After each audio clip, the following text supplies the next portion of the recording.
அக்னி நட்சத்திரம் தொடங்கும் முன்பாகவே சென்னையில் அனல் காற்று வீசி வருவதால் பொதுமக்கள் மிகுந்த அவதிக்காலாகி வருகிறார்கள். இது பற்றி நம்முடைய செய்தியாளர் அக்ஷயாவிடம் கேட்கலாம்.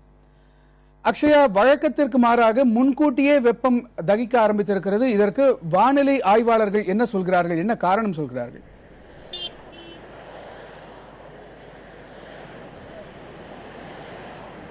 கணேஷ், குறிப்பா பார்த்தோம் அப்படின்னா தமிழகத்தை பொறுத்த வரைக்கும் கோடை காலம் கடந்த மார்ச் மாதம் தொடங்கியது. அந்த மார்ச் மாதம் முதலே வெயிலின் தாக்கம் சற்று அதிகமாகவே காணப்பட்டது. அந்த காட்சிகளை நாம ஒளிப்பதிவாளர் திரு அஸ்வின் அவர்கள் காட்டுவாங்க. இந்த பகுதி நாம இப்ப இருக்கிறது கத்திப்பாரா பிரிட்ஜ். இந்த பகுதியில் இருக்கிற செல்லும் மக்கள் பல்வேறு இன்னல்களுக்கு ஆளாகி வராங்க. அதாவது வெயிலுடைய தாக்கம் மிகவுமே அதிகமா இருக்கு. இந்த வழியாக செல்லும் இருசக்கர வாகன ஓட்டிகள் பெரும் அவதிக்கு ஆளாறாங்க அப்படின்னே சொல்லலாம். அது மட்டும் இல்லாமல் சென்னையை பொறுத்த வரைக்கும் பல்வேறு சாலைகள் வெறிச்சோடி காணப்பட்டு வருது.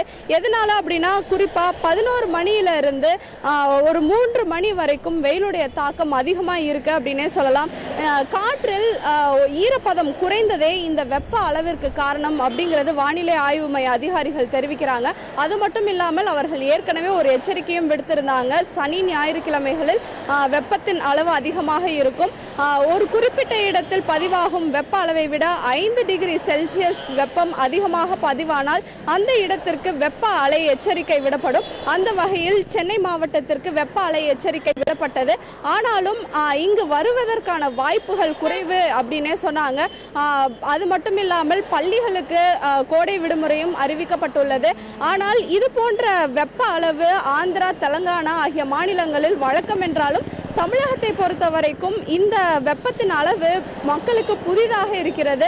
இந்த சாலையில் நடந்து செல்லும் மக்கள் குடைகள் பிடித்து கொண்டுதான் செல்கிறார்கள். அது மட்டும் இல்லாமல் வாகன ஓட்டிகள் தங்களை முழுவதுமாக மூடிக்கொண்டு ஏதேனும் ஒரு துணியை வைத்து முகம், கைகள் அனைத்தையும் மூடிக்கொண்டே செல்வதை நம்மால் பார்க்க முடிகிறது. கணேஷ்.